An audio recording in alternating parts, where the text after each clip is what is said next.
Hai, selamat datang kembali di Ready Watch ID. Kali ini kita akan mengupas alur cerita No Time to Die. Film ini adalah film James Bond ke-25 dan film James Bond yang terakhir yang dibintangi oleh Daniel Craig yang dirilis pada tahun 2021. Selain itu, film ini juga dibintangi oleh Rami Malek sebagai Lucifer Safin yang menjadi tokoh antagonis dalam film ini, Rafinos sebagai M, Lee Shido sebagai Madeline, Ben Whishaw sebagai Q, Naomi Harris sebagai Moneypenny, Lashana Lynch sebagai Naomi, dan masih banyak lagi. Langsung saja, ini dia alur ceritanya. Film diawali dengan sebuah tempat bersalju di mana ada seorang gadis, dan itu adalah Madeline yang masih bocah sedang mengurus ibunya yang sedang sakit. Dikisahkan Madeline adalah anak anggota Spectre yang telah membunuh banyak orang.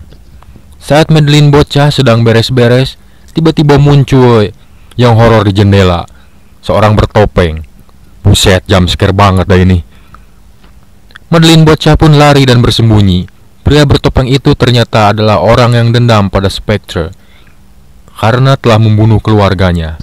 Dan dor! Ibunya Madeline yang terbaring ditembak mati sampai jadi pecel lele. Si Madeline kecil lantas ketakutan dan bersembunyi. Si pria bertopeng itu mencari suara jeritan itu dan dor! Si Madeline bocil itu yang malah menembak pria bertopeng.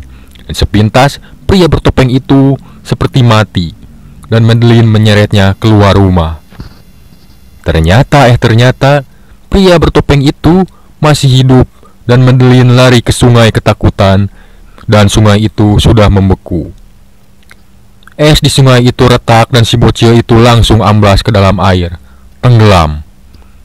Sejenak berpikir pria bertopeng itu akan membunuh si Madeline, tapi malah menyelamatkannya. Scene beralih ke masa puluhan tahun kemudian, dan Madeline sudah dewasa, umur 30-an dan masih cakep banget anjir. Terlihat kalau ternyata sekarang Madeline sudah berhubungan dengan James Bond sebagaimana yang terjadi di film Spectre. Mereka berdua kini berada di suatu kota dan Bond sudah pensiun sebagai agen MI6. Bond tinggal di kota itu dengan Madeline dan masih merasa trauma dengan kematian Vesperlin, wanita yang tewas dalam film Casino Royale. Bond mengunjungi makam Vesperlin dan diantarkan oleh kuncen makam setempat. Kita sebut saja namanya si Sigit ya. Saat sedang membakar kertas berisi tulisannya, sebuah ledakan terjadi dan membuat Bond terpental. Bond mencoba menghubungi Madeline tapi tak menjawab. Ternyata itu adalah ulah si kuncen makam, si Sigit tadi, dan bermunculan gerombolan orang yang mencoba membunuh Bond. Siapa sebenarnya mereka? Ya, mereka adalah Spectre. Gerombolan itu dipimpin oleh Primo, salah satu dedengkot Spectre, dan terjadilah adegan perkelahian dan kejar-kejaran yang cukup seru. Primo yang pakai mata bionik itu bilang kalau Madeline adalah putri Spectre dan telah mengkhianati Bond, lebih tepatnya sebenarnya si suruhan si Blofeld itu. Bond pergi menemui Madeline dan meminta penjelasan, tapi Madeline tidak tahu apa-apa tentang Spectre yang datang. Mereka pun lari dan terjadi aksi kejar-kejaran. Bond menggunakan mobil canggihnya yang anti peluru untuk melarikan diri.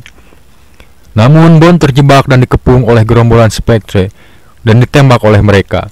Tapi mobil itu anti peluru. Mobilnya James Bond emang selalu canggih-canggih dari dulu, keren emang. Bond yang hanya diam akhirnya mengeluarkan senjata di mobilnya setelah Madeline memohon dan semua yang ada di situ ditembaki dengan brutal. Baku tembak tak terelakkan, tapi Bond berhasil melarikan diri. Bond dan Madeline lari ke stasiun. Mereka memutuskan untuk berpisah karena akan sangat berbahaya jika terus bersama. Madeline pun pergi dengan kereta dan scene beralih ke lagu opening. 5 tahun kemudian, scene beralih ke sebuah lab rahasia yang dikelola oleh MI6. Lab tersebut adalah tempat penelitian bioteknologi tentang penyakit dan dipimpin oleh Valdo Obrushev yang perannya cukup penting dalam film ini. Obrushev mendapatkan telepon misterius kalau akan ada Spectre yang akan menyerang lab itu dan mencuri sesuatu yang sedang dikembangkan, yaitu Heracles, yang nantinya akan menjadi bioweapon dalam film ini dan dikenal dengan nanobot. Spectre mengincar Obrushev, tapi tak akan membunuhnya karena merupakan otak penting dalam proyek tersebut. Alhasil, semua yang ada di lab itu ditembaki dengan brutal kecuali Obruchev dan salah seorangnya lagi. Primo meminta Heracles pada Obruchev. Dengan terpaksa dia memberikannya, sementara orang yang satunya itu dibunuh oleh Primo. Mereka berhasil membawa benda bernama Heracles itu. Scene beralih ke markas MI6 di mana Moneypenny memberitahu M kalau lab rahasia itu sudah diserang, tapi M bilang itu cuma kebocoran gas. Scene beralih lagi ke James Bond yang kini hidup sebagai manusia normal, bukan lagi menjadi agen MI6. Bond pergi menggunakan mobilnya dan bertemu dengan teman lamanya, Felix, dan ditemani oleh Logan S. Mereka membicarakan bisnis dan meminta Bond untuk menjalankan misi. Misi mengambil paket di Kuba, yaitu menculik Obruchev, tapi Bond menolak. Bond saat itu berpapasan dengan wanita berkulit hitam yang perannya juga cukup penting dalam film ini. Saat Bond akan pulang, mobilnya mogok, dan kemudian si wanita kulit hitam tadi menawarkan tumpangan untuk pulang. Ternyata dia adalah Nomi, agen MI6 yang sudah jadi agen 007 menggantikan James Bond yang pensiun. Nomi memperingatkan Bond agar jangan mendekati Obruchev dan jangan mencampuri urusan MI6 dalam misi ini. Scene beralih ke M yang mengunjungi Q dalam pelacakan Obruchev, dan M menerima telepon dari James Bond. Bond memperingatkan M kalau ini juga adalah urusannya. Sementara itu, Blofeld terus diawasi dari penjaranya. Bond yang sedikit kesal karena posisinya sudah diganti, akhirnya menerima misi dari Felix untuk membawa Obruchev dari Kuba. Di Kuba, Bond dipertemukan dengan Bond Girl yang cakep banget, seksi banget, anjir asli. Dia ditugaskan membantu Bond untuk menculik Obruchev. Mereka datang ke sebuah pesta untuk membawa si keparat Obruchev yang ada di sana. Obruchev di sana disuruh untuk membuat kandungan senyawa untuk membunuh Bond dan semua orang. Tapi si Obruchev malah mengubah DNA senyawa itu dan dirancang untuk hanya membunuh anggota Spectre, dan Bond tidak terbunuh. Obruchev lari dan dikejar oleh Bond dan Paloma, tapi mereka harus bersaing dengan Nomi dari MI6. Baku tembak terjadi. Tapi akhirnya kucing-kucingan itu berhasil dimenangkan oleh Bond. Paloma pamitan dan si Obruchev dibawa oleh James Bond. Obruchev dibawa ke Felix dan S, dan di sana Bond menginterogasi Obruchev kenapa semua Spectre terbunuh. Tapi terjadi perdebatan dengan S. Ternyata S adalah seorang agen ganda yang ingin membawa Obruchev ke penjahat yang sesungguhnya, yang entah siapa. Nanti akan ketahuan. Terjadi perkelahian, Felix terbunuh dan Bond terjebak di lautan. Sementara itu S berhasil membawa Obruchev. Namun Bond berhasil diselamatkan oleh kapal yang lewat. Menggunakan mobil lamanya dan kembali ke markas MI6 dan menemui M untuk mengurus masalah ini. Dan Bond harus bertemu lagi agen 007 versi wanita, Nomi. Terjadi perdebatan antara M dan Bond mengenai masalah ini dan membuat M marah dan mengusir Bond keluar. Moneypenny mengajak Bond untuk ke rumah Q, di mana si manusia berkacamata itu sedang masak. Bond meminta Q untuk melakukan pelacakan melalui komputernya dengan benda yang Bond temukan sewaktu baku hantam tadi. Dalam file tersebut terungkap kalau targetnya Obruchev bukan hanya Spectre saja, melainkan ribuan orang lainnya. Dari sana mereka memutuskan untuk menginterogasi Blofeld yang berada di penjara dan membutuhkan seseorang untuk mengakses ke sana. Dia adalah Madeleine Swan yang kini bekerja sebagai seorang psikiater. Scene beralih ke Madeleine yang kedatangan pasien bernama Lucifer Savin, dan ternyata dia adalah pria bertopeng yang dulu membunuh ibunya. Dia punya dendam pada Spectre yang telah membunuh keluarganya dan memaksa Madeleine untuk menginfeksi Blofeld yang ada di penjara dengan nanobot. Tujuannya adalah agar si Blofeld ini mati. Bond yang bertemu M kemudian merencanakan pertemuannya dengan Blofeld di penjara, dan Bond kini resmi kembali menjadi agen MI6 untuk kasus ini. Di sini lalu terungkap kalau nanobot adalah bioweapon yang telah diprogram untuk membunuh manusia melalui sentuhan yang sudah ditarget. Nanobots itu berawal dari Heracles yang dikembangkan oleh MI6. Ada-ada aja emang malah cari-cari masalah MI6 ini. Di penjara, Bond bertemu lagi dengan Madeleine Swan yang sudah lama tak bertemu. Mereka tampak canggung dan pura-pura tak saling kenal.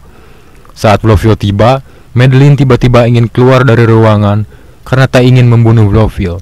Tapi tangan Madeleine malah menyentuh tangan James Bond di mana tangan itu sudah ada nanobots-nya. Bond menginterogasi Blofeld tentang semua masalah yang terjadi dan Blofeld malah memprovokasi Bond dan membuatnya murka. Bond lantas menyentuh dan mencekik Blofeld. Sentuhan tangannya yang sudah terinfeksi nanobots membuat Blofeld tewas. Mampus dah tuh aki-aki. Di markas Q meneliti sampel racun yang ada di tangan Bond dan terungkap memang itu adalah nanobots yang tertular dari Madeleine. Bond lantas menemui Madeleine di rumahnya dan di sana ada anak berusia 5 tahun bernama Matilda. Madeleine berkata kalau dia adalah anak orang lain yang keluarganya dibunuh oleh Spectre, walaupun akhirnya nanti terungkap itu anak siapa.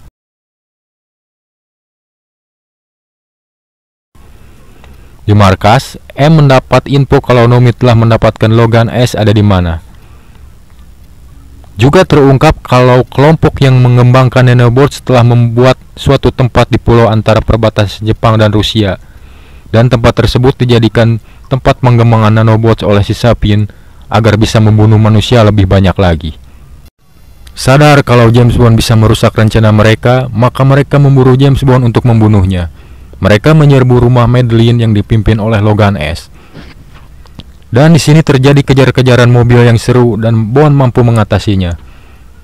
Mereka dikejar oleh helikopter, mobil, dan motor lainnya. Bond kemudian mengemudikan mobilnya itu ke hutan dan bersembunyi di sana. Bond menyuruh Madeleine dan anaknya itu bersembunyi sementara dia membersihkan semuanya termasuk membunuh Logan S.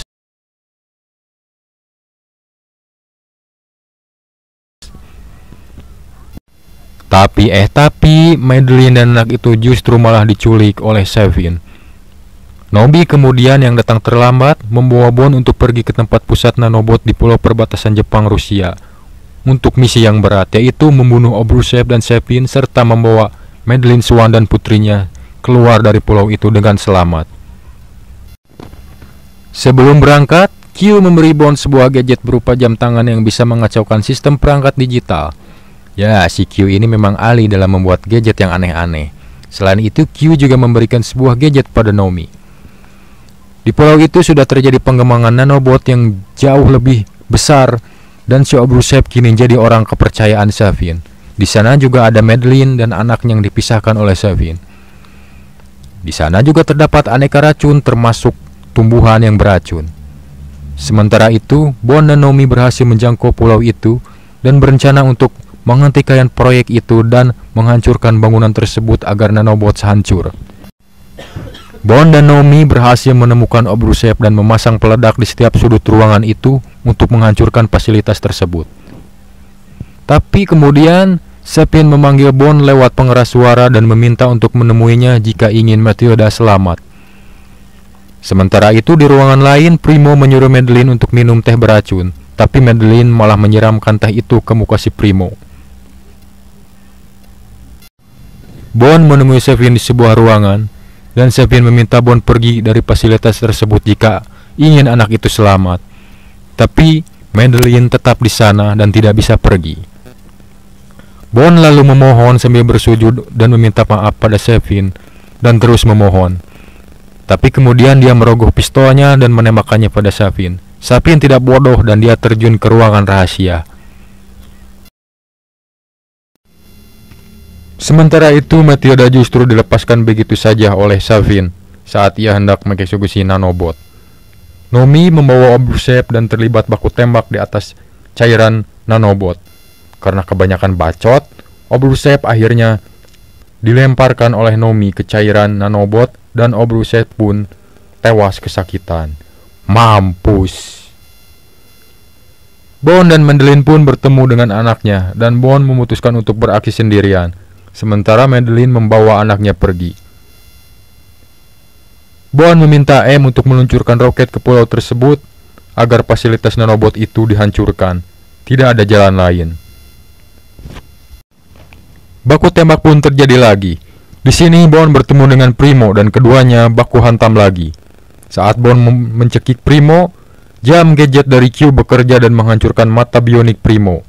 Primo pun tewas seketika, dan Bond berhasil menemukan ruang kendali fasilitas itu. Setelah ruang kendali dinyalakan, Bond meminta M untuk meluncurkan roket Angkatan Laut Inggris ke pulau itu. Tapi ada sebuah kesalahan di mana semua pintu tertutup dan itu adalah ulah dari Savin. Savin menembak Bond dan membuatnya terluka.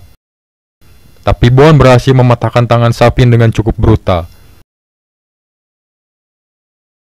Savin pun ngebacot lagi soal balas dendam, tapi Bond kemudian menembaknya hingga tewas. Bond sudah terlambat untuk keluar dari pulau itu. Dengan tubuh yang terluka, dia memberitahu kalau semuanya sudah selesai dan dirinya akan mati di pulau tersebut karena dirinya sudah terkena racun nanobot dari Savin. Bond pun menelpon Madeleine dengan penuh emosional dan memberitahu kalau dirinya tidak akan keluar dari pulau itu. Madeleine akhirnya memberitahu kalau Mathilde adalah anaknya. Scene ini cukup sedih karena inilah terakhir kalinya Daniel Craig tampil sebagai James Bond. Roket menghujam pulau itu dan membunuh James Bond. Scene diakhiri dengan M, Q, Tanner, Moneypenny, dan Nomi mengenang kepergian Bond. Film pun selesai. Film ini sebenarnya mendapatkan tanggapan yang beragam, tapi skornya di Rotten Tomatoes lumayan tinggi. Tapi emang film ini agak hambar sih, walaupun agak sedikit emosional ya. Nah, terima kasih sudah menonton Ready Watch ID. Jangan lupa like dan subscribe dan jumpa lagi di video berikutnya. Jika ingin request film apa, silahkan tulis saja di kolom komentar.